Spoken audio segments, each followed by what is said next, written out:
আরামবাগের সকাল, প্রথম দিনের সকাল, আর এই দিনে আমরা চপ মুড়ি খাবো না, সেটা কি হয়? তো সেই জন্য মুড়ি বাড়ছি। বাকি সবারই খাওয়া হয়ে গেছে, আমি মা নদী বাকি আছে। তো এখন চপ মুড়ি খাবো, মা খাবো বেগুনি দিয়ে, আর আমরা খাবো চপ।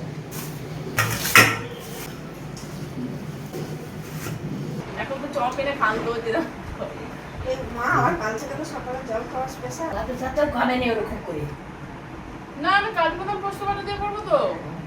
তোরা কি মুড়ি খাওয়ার পরে এটা সেকেন্ড রাউন্ড চলছে? এটা কি আইসক্রিম দেখা? কালকে আমি চিড়ে আইসক্রিম খেয়ে কি ঠকান ঠকেছি। এটা বেল, নারকেল নয়, তো বেলের রোয়া বেরোচ্ছে, দেখ কামড়ে দেখ, তাহলে বুঝতে পারবি। অনেক বছর পর বেল আইসক্রিম পেয়েছি আমরা। বেল না? নদী কি খাচ্ছিস তুই? কালকে কি থেকে নাক টেনে যাচ্ছিস কিন্তু সমানে। ছোট মেয়ে কখন আসবে বললো? বিকালে। ওরা কি ওই দীঘা থেকে কৃষ্ণনগর যাবে তারপরে আসবে? না, ওখান থেকে একবারে বেরোবে? দুটো গাড়ি নিয়ে গেছে নাকি? হোল ফ্যামিলি, মানে শ্বশুর শাশুড়ি যা দেওর সবাইকে নিয়ে গেছে দীঘা বেড়াতে, ঠিক আছে? তো দীঘা থেকে আজকে ডাইরেক্ট এখানে আসবে। তো সেই জন্যই ওরা ওখান থেকে বেরোবে, চেক আউট করবে, দিয়ে তারপর এখানে এসে পৌঁছবে বিকেল নাগাদ। আজকে আমাদের সোমবার, সব নিরামিষ তরকারি। নিরামিষ তরকারি হলেই একটু আলু ভাত তো লাগবেই, জানেন, চাকনা দিয়ে খাওয়ার জন্য। নিরামিষ তরকারির দিন আমাদের আলু ভাত হচ্ছে চাকনার কাজ করে। চিড়ে এসে গেছে, চিনি এসে গেছে, পোস্ত, পোস্তর বেলা এটা নিচে নামলো না, উপরে উঠে গেল, দামি জিনিসে। আচ্ছা, সাবু, গরম মশলা, গরম মশলা মা চলে গেছে 12:46 থেকে। সব কটা অন্ধকারে ঢুকে বসে। আমাদের খাওয়া দাওয়ার পর এখানে বিছানা পাতি হচ্ছে। আচ্ছা বলে দিই, 4টের সময় পিউ, হিমাদ্রি, মানে ওরা একটা গাড়ি নিয়েই দীঘা বেড়াতে গেছে। তো হিমাদ্রি মা, বাবা, ভাই আর ভাইয়ের বউ ওদেরকে আরামবাগে ড্রপ করে দিয়ে তারপরে কৃষ্ণনগর যাবে। তো আরামবাগে যখন ড্রপ করে দিতেই আসবে তো আমাদের বাড়িতে, মানে এখানে রাস্তায় ছেড়ে দেবে, দিয়ে চলে যাওয়া একটা খারাপ দেখায়, সেই জন্য ওনারাও আসবেন, কিছুক্ষণ বসবেন, গল্প টল্প করে যাবেন। তো সেই জন্যই কিছু স্ন্যাকিংয়ের ব্যবস্থা আমাদের করতে হবে, দেখা যাক। এখন তো এই গরমে তো আর বাড়িতে বানাতে পারবো না, দেখি কিছু অর্ডার করবো। কি অর্ডার করবো সেটাই ভাবছি। তার আগে আবার বাড়িতে ব্যাপারটা হচ্ছে যে অর্ডার তো করবো, বাড়িতে যা রয়েছে সেইগুলোই না খেয়ে শেষ করে দেয়। এইগুলো সব খেয়ে শেষ করে দেবে। সঙ্গে সঙ্গে মাটি উঠে বসে পড়েছে। এই দেখ, সবাই আমার ক্যামেরায় ভয় ভয় থাকে, কখন চালু হয়ে যাবে বুঝতে পারবে না। শুয়ে আছে, চলে যা। একটু শান্তি দে না। আমি কি করলাম বলো তো? কি বলছিস দিদি? তুই আবার মাঝখানটা কোথায় ঢুকছিস বিছানা পেতে নিয়ে? এই তুই কি করতে উঠলি বিছানা পেতে দিয়ে? এখানে উঠেছিস? একে টেনে হিড়ে করে নামা নিচে সবাই। বুকড। এই দেখ, মেজদি মায়ের নাইটি পরে আছে। এই দুটো নাইটি মায়ের জন্য কিনেছে, এসে মায়ের নাইটি পরে ঢুকে পড়েছে ভেতরে। নিজের তো লিখে যাও, মায়েরও এখানে 4টি লিখে দিয়েছে। তোকে সবাই পাগলা বলবে। পাগলা চুলকে নেই রে, পাগলা চুলকে নেই, চুলকে নেই, চুলকে চুলকে চুলকে। শ্যাডোটা দেখো, আলোটাকে নাড়াও। আমার শ্যাম্পু, সাবান অনেক কিছু ফুরিয়ে গেছিল, এবার ওখানে অর্ডার করতে দেবো, সে এখানে তো চলে আসছে, এখানেই অর্ডারটা করে দিচ্ছে, এখানে আরো তাড়াতাড়ি চলে আসে। এই যে আমার একদিন পর ইনফ্যাক্ট পেয়েছি এই শ্যাম্পুটা, পাচ্ছিলামই না, মানে পাচ্ছিলাম, ছোট সাইজটা পাচ্ছিলাম, ছোট সাইজটা নিলে লস হয়, মানে বড়টা নিয়ে নিয়েছি। বায়োটিকের ফ্রেশ নিম শ্যাম্পু, যাদের ড্যান্ড্রাফ আছে তাদের জন্য খুব ভালো। আর আমার প্লামের ওই সেরামটা, সেটা ইউজ করি। আর ডট এন্ড কি এর যে ইয়েটা মাখি, সানস্ক্রিনটা, বাট সানস্ক্রিনটার গেটআপ চেঞ্জ করে দিয়েছে, নতুন করেছে, এটা দেখাচ্ছি কিরকম করেছে। আমার সমস্ত প্রোডাক্ট, এই যে বললাম না গেটআপটা চেঞ্জ করে দিয়েছে, এই হচ্ছে গেটআপ ডট এন্ড কি এর নতুন শিকা রেঞ্জের সানস্ক্রিনটা, খুব ভালো। জগবন্ধু, বাহ সুন্দর লাগছে দেখতে আপনাকে, বেলুন চাকির মতো পড়ে থাকতো না, ফটোতে থাকতো। হ্যাঁ, এখানটায় বেলুন চাকির মতো। চল তাহলে জগবন্ধুতে ঘুরে আসি একটু, বেশ নাচতে নাচতে। তুই যা, আমার জন্য এনে না, কোনো আনাগানি সিন নেই, তুই এত বুড়ি হয়ে যাসনি যে তোকে বাইরে বেরোতে কেউ ইয়ে করবে। এই দুটো ঠ্যাংগুলোকে ধরতো, দুদিকে দুটো ঘুড়ি নিয়ে নিচে দিয়ে টেনে ফেলবো। রাবড়ি মো বলছে পাওয়া যায়। দিয়ে আমরা আবার ল্যাদ খেতে শুরু করে দিলাম, ঠিক আছে? বা মেজদিকে পাঠালাম জোর করে করে চা করাতে, দিয়ে দেখছি মেজদি কিছুক্ষণ পরে নড়তে নড়তে গিয়ে দেখছি বাবা চা করতে বসে গেছে। তাই মেজদির কাজের পরিমাণটা কমে গেছে, তাই ওকে আবার নতুন কিছু কাজ দেওয়া হবে। মা, তোমার মেজো মেয়ে বছরে একবার আসে, ওই জন্য ওকে দিয়ে বেশি করে কাজ করা হবে, ঠিক আছে? আর আমরা প্রত্যেক মাসে মাসে আসি, 2 মাস 3 মাস ছাড়া ছাড়া। কাজ করানো হবে বলতে ও তো নিজেই করে, বলতে হয়নি। সেটা তো বলছি, কোনো রকম সবকিছু সেরে রেখে দিয়ে বসে থাকবো এবার। হ্যাঁ, খেয়ে দে তাড়াতাড়ি শুয়ে পড়ো, হুম। আবার চা খেয়ে দে, আবার একটু সন্ধে ফন্ধে দেখি, আবার খেয়ে দে শুয়ে পড়ো 8টার সময়। সব সময় শুয়ে পড়ো। আপনারা অনেকেই আমাকে বলছেন যে তোমার স্কিন আগের থেকে ভালো হয়েছে, কিভাবে হয়েছে। তো দেখুন স্কিন ভালো হয়েছে বলতে এ দেখুন দাগ ফাগ তো আছেই, টুকটাক ব্রণও বেরোয়। এই যে এখানে ফুটো ফুটো কাইন্ড অফ হয়ে গেছে, ব্রণ হওয়ার পর আমি খুঁটে দিয়েছিলাম। তারপরে পিম্পল একটা দুটো রয়েছে, হ্যাঁ আগের মতো ওই রকম কনস্ট্যান্ট পিম্পল বা গোটা মুখ ভরে পিম্পল ওটা নেই। ওটার একটাই কারণ, সেটা হচ্ছে আগে আমি প্রচুর অ্যাক্টিভ ইনগ্রিডিয়েন্টস একসাথে ইউজ করতাম, like retinol, niacinamide, alpha arbutin. তো সেইগুলো আমার স্কিনে শ্যুট করছিল না, সেই জন্য তো আমি রেটিনল মাখা পুরোপুরি স্টপ করে দিয়েছি। এখন একটা অ্যাক্টিভ ইনগ্রিডিয়েন্ট ইউজ করি, সেটা হচ্ছে নায়াসিনামাইড। ওই নায়াসিনামাইড তাও 5%, 10% না, এর 5%টা ইউজ করি রাত্রিবেলা, তাও একবার, দিনে দুবার না। দিনে দুবার করলে আমার আরও মানে স্কিনটা সেন্সিটিভ হয়ে যায়, জ্বালা জ্বালা করে, বুঝতে পারি। সকালবেলায় শুধুমাত্র ওই ডট অ্যান্ড কি এর অয়েল ফ্রি ময়শ্চারাইজারটা গ্রিন কালারের সানস্ক্রিন, আর রাত্রেবেলায় মুখ ধোয়ার পর শুধুমাত্র প্লামের সেরামটা নায়াসিনামাইড, আর তারপরে রাত্রেবেলায় স্কিন রিনিং যে জেলটা আছে গ্রিন কালার, ওটা। ব্যাস হয়ে গেল আমার স্কিন কেয়ার, আর কিছু না। আর যতটা পারি কম মেকআপ ইউজ করি, মানে আমি টুকটাক ধরুন বেড়াতে যাওয়া, ঘুরতে যাওয়ার সময় মেকআপ আমি একদম করি না, শুধুমাত্র লিপস্টিক, কাজল আর সানস্ক্রিন। হ্যাঁ যদি বিয়ে বাড়ি হয় বা একটু ভালো কোনো ইভেন্ট হয় তখন মেকআপ করি। আর পুরোনো যে স্কিনের দাগ সেগুলো আপনারা ইজিলি দেখতে পাবেন, মানে প্রচুর যখন ব্রণ হয়েছিল, এই জায়গাটা ভর্তিকালে, এই জায়গাটায় ভর্তি, দেখুন ফুটো ফুটো ফুটো হয়ে রয়েছে।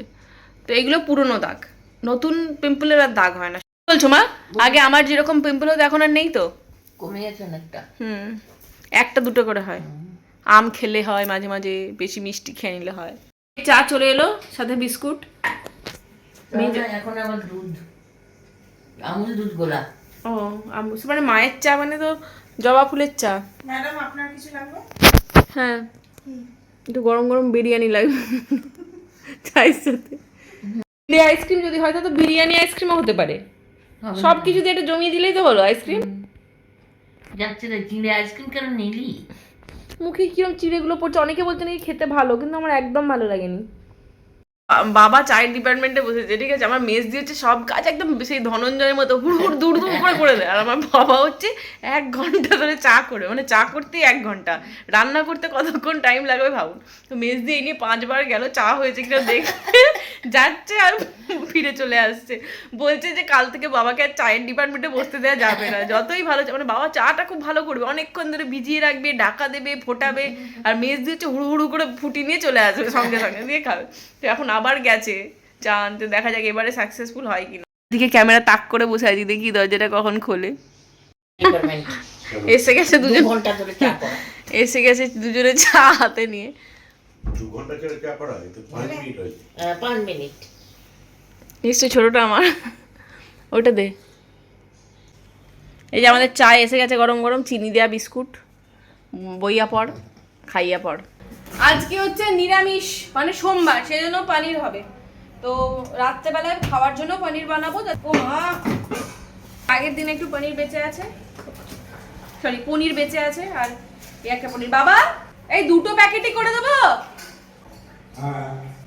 এতটা পনির, এই যে নিচে বরফ জমে গেছিল, ওর চাপে দইটা ফেটে গেছে, একটা দই দিয়ে এখানে বেরিয়ে গেছে। দাঁড়াও, এটাকে বের করাও যাচ্ছে না। কড়া বসিয়ে দিয়েছি, প্রথমে এর মধ্যে দিয়ে দেবো জিরে, ঝাল আর কালারের জন্য শুকনো লঙ্কা দিচ্ছি, গোটা গরম মশলা দিচ্ছি, কাজু বাদাম দিচ্ছি,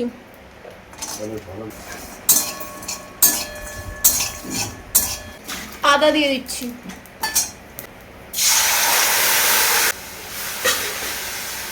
টমেটো দিয়ে দিচ্ছি, টক দই আছে নাকি আমাদের? বাটারে স্প্রেড করে খায়, পিৎজা বানায়। সেদ্ধ করবো, ঠান্ডা করবো, তারপরে পেস্ট করে নেবো। রান্নাটা খুবই সহজ, অনেকেই জানেন, রান্না সেরকমই ব্যাপার স্যাপার নেই। কতটা লাগবে দেখ? এটা লাগবে।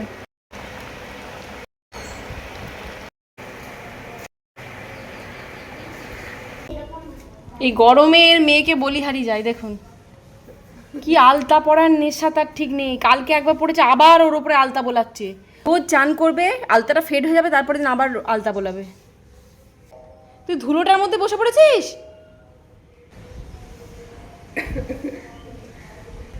সাথে এর পায়ে পড়াবো না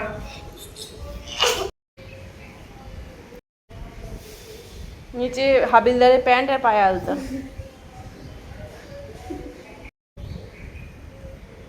মশলা বাটা হয়ে গেছে, মা গরম আছে এখনো। এটা দিয়ে এবার পনিরগুলো দিয়ে নামিয়ে নেব।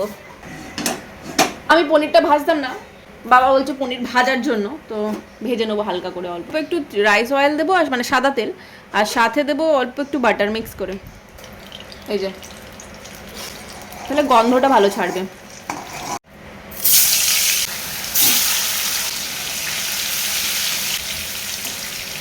এই যে এরকম লাল লাল করে ভেজে পনিরগুলোকে তুলে নেবো। কে চিৎকার করছে তাই বলছি, বাবা খাবে বলছে না, ভালো লাগছে না। আটারে ভাজছি তো। আচ্ছা, পনিরগুলো তো ভাজা হয়ে গেছে, দেখুন একদম সুন্দর করে লাল লাল করে ভেজেছি, কিন্তু দেখুন একদম সফট আছে, ঠিক আছে, রাবারি হয়নি। তো এরপর তেলের মধ্যে ক্যাপসিকামগুলো ভেজে তুলে নেবো।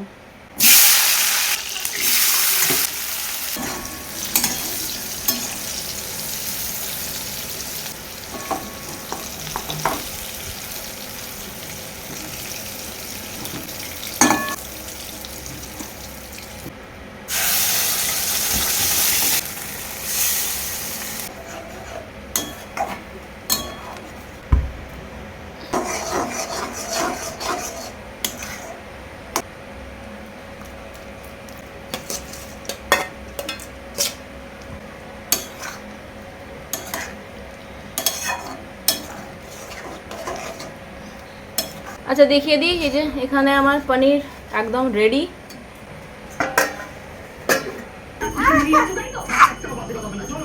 দেখ না, ফুচকাটা তখন ধরে পড়েছিল, আমি যেই খেতে উঠলাম সব তত্তরি উঠে বললো, আগে শেষ নেই।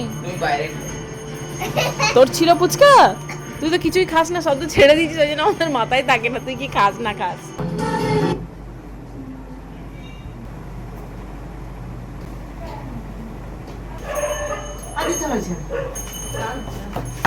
কেমন ঘোরা হলো? ওরা তো ভালোই হয়েছে, ওদের খুবই মজা করেছে সব। দেবে দাও, ঠান্ডা তো। হ্যাঁ, ঠান্ডা। দেখো, আমি এই রাস্তায় কি টোটো চালানো শিখতাম। অ্যাকচুয়ালি আমাদের তো আশা করা হচ্ছে না। এই না না না না, এসব কি এখন এসব দরকার নেই। বসো আদি, আদি মিষ্টি মিষ্টি, বসে পড়ো। তো ডাস্টবিন আমাদের ওটা ঝামেলা বা ঝামেলা করানো হয় বাবা। এই আমি ওই ঘরটা এসে চলছে। পুটি বলতে পারবো। ওই ঘরটা এসে চলছে। সেই কে আছে এখানে? কেউ নেই। সেই এই গরমে যে চুল ফুল ছিঁড়ে। হ্যাঁ, তিনি কি হচ্ছে আস্তে? নেবে হওয়া নাপতে বললো, যাবো না না, বললো। ও মিষ্টি নেই দিয়ে আমরা দুজনে চকলেট এরকম এরকম একটা তার মধ্যে রান্না বান্না করে খেতে যেতে দেওয়া তুই এইসব। এগুলো কোথায় রাখবো বলো? ছোট কোথায়? এই তো দুটো তুলে রাখবো, যাবো। হ্যাঁ, সে কোথায় গেল? ঠিক আছে। কি এরকম শুয়ে যাবে? হ্যাঁ, দিন পর দেখলাম। আচ্ছা আচ্ছা। বলছিল যে ইয়ে যখন উনি আর হাঁটতে পারেন না, মানে খুব কষ্ট করে হাঁটেন। হ্যাঁ, বলছি মেয়েটা এসে তো নাতি দিয়ে একবার ঘুরে আসুন। আমরা তো আমি অঙ্কিতাকে খেতেই দিচ্ছ না। অঙ্কিতার অবস্থা যা আসে আসবে তাই কি করবো? বিয়ের সময় তো বাচ্চা নাকি? ওটা যেন পাতলা ছিল। ভাইকে নিয়ে টেনশন। গাড়িতে চলে আসুন। আমরা বেরিয়ে যাই। চলো গাড়িতে গিয়ে চলো। এই বোম্মাইশটা এসেছে, এই বোম্মাইশটা হলো পিউয়ের দেওরের ছেলে আদি। এই দাঁড়া দাঁড়া, তোর নাম বল। আদিত্য বিশ্বাস। কি হলো? আদিত্য বিশ্বাস? আদিত্য কথার মানেটা কি বল? এই না, এরকম করে দেখলে হবে না, বল আদিত্য কথার মানে কি? আদিত্যের কথা, আদিত্যের কথা মানে আমি একটা প্রশ্ন দিতে পারি। এটা হচ্ছে না, প্রশ্নের বদলে প্রশ্ন হয় না, তুই প্রশ্নের বদলে উত্তর দে। বল আদিত্য কথার মানেটা কি? আদিত্যের কথা মানে what is the meaning of Aditya? আদিত্যের কি মিনিং? আমি কি করে জানবো? তোর নাম সবসময় নিজের নামের মিনিং জানবি, নাহলে সবাই। আমার আমার ফেভারিট হবি জানো? কি তোর ফেভারিট হবি? সবাইকে পেটানো? আমার সবাইকে গুম গুম করে মারা। সবাইকে গুম গুম করে মারা তোর হবি? গুম গুম গুম। সবাইকে শোন, সবাইকে মারা তোর গুম গুম করে হবি না, তোর হচ্ছে হবি হচ্ছে যারা শান্ত ধীর তাদেরকে পেটানো তোর হবি। তোর তোর তোর পাল্লায় যদি ওই বাবুর ছেলেকে নিয়ে আসি না, দুটোই চুলের মুঠো মুঠি ধরে কানাকানি করবি, ঠিক আছে? আমি দেখতে যাও। সবাই বেরিয়ে গেল আস্তে আস্তে। পিউ আর হিমাদ্রি ওদেরকে একটু ছাড়তে গেছে। আমরা এখন বসে আছি, আমাদের বেরোনোর কথা ছিল হচ্ছে স্টেশনে যাওয়ার কথা ভেবেছিলাম, বাট এই যে পেছনে একজন ল্যাদ খা পাবলিক 2টার সময় ঘুম থেকে ওঠে আর সবসময় ঘুমো থাকে, সন্ধ্যের পর থেকে ওর শরীরে ঘুম আবেগ চলে আসে, সেই জন্য আর বেরোতে পারে না। তো আর কি, আজকে আমাদের বেরোনো হলো না যথারীতি। পিউ যদি মানে তাড়াতাড়ি আসতে পারতো তাহলে হয়তো যেতাম। চল বাদ বাড়ে ঘুরে আসি, বাঁধের পাড়ে ভূতে দৌড়বে দেখিস ছাগল ধরে আনবে। না, ওসব ছাগল ধর আমাদের সেই জন্য সে ওটা ইয়ে করবে, বিজা বোর্ড অর্ডার করবে। পিয়ের এই চশকাটা পড়েছিল, আমি পরে নিয়েছি। আচ্ছা, এই চশমার ফ্রেমটা কি আমাকে মানাচ্ছে? কমেন্টে জানাবেন, আপনারা ডেফিনেট করবেন না। এবার একটু শান্তি লাগছে গরম থেকে এসে। বাইরে কেমন গরম? আরামবাগে বেশি, দীঘাতে বেশি, না কৃষ্ণনগরে বেশি, সব জায়গায়। না কলকাতায়? কলকাতায় যখন ছিলাম তখন গরম থাকে। কলিকাতার মধ্যে 2 স্থানে বসে। বলো দেখি সেই জিনিসটি কে? বলো, কেসে থাকে, কমলে থাকে, সরজু পরশে না, কড়িসহ খেলা করে, গজে ভালোবাসে না, কলিকাতার মধ্যে 2 স্থানে থাকে। বলো দেখি সেই জিনিসটি কে? আপনাদের কাছে এই ধাঁধাটা রাখলাম, এই বলুন আপনারা যে এটা কি। একটা ধাঁধা বললাম, ধপার কাটার খায়। কি হবে? এখানে দাদিনের 2টো প্রজা রেখেছে, ঝাঁটা। ওরা ঝাঁটাকে বারুন বলে। কি পানিরটা খেয়ে দেখ কেমন হয়েছে। দাঁড়াও, এটা ভাই তোর হাতে ধরে গেল কেন? আমারটা আনতে গেছে। ও, তোর কাছে রাখা সেফ মনে করলো, বাকি যদি কেউ খেয়ে নেয়। এই যে বুবু নিয়ে এসছে। এই পানিরটা খেয়ে বল কেমন। তোকে এত সুন্দর চুলটা কাটিয়েছি কি এমনি এমনি নাকি? বাবা ফোন ঠিক হয়ে গেছে। খুব আনন্দের খবর। তো বাবা কোথায়? ও দাদা নিচ্ছে। ছুটি পাইনি। ও বাবা, তোরা একা এসেছিস? মানে একটা মানুষের কত প্রতিবাদ করবে বলুন? প্রতিবাদ করার লিমিট শেষ। এখন বাজছে 10টা বাজে 10, আমাদেরকে এত দূর চেষ্টা করে আমরা সবাইকে জায়গা করেছি, এরপরে আর জায়গা করানো সম্ভব না। কাল সকালবেলা দেখা হচ্ছে, ঠিক আছে? আপনারা ঘুমিয়ে পড়ুন। কালকে সকালবেলা 2জন যে বাকি রয়েছে, বাকি 2জন চলে আসবে, বর্দি আর লহনা। তো চলুন, দেখা হচ্ছে কালকে নতুন ব্লগের সাথে। Good night.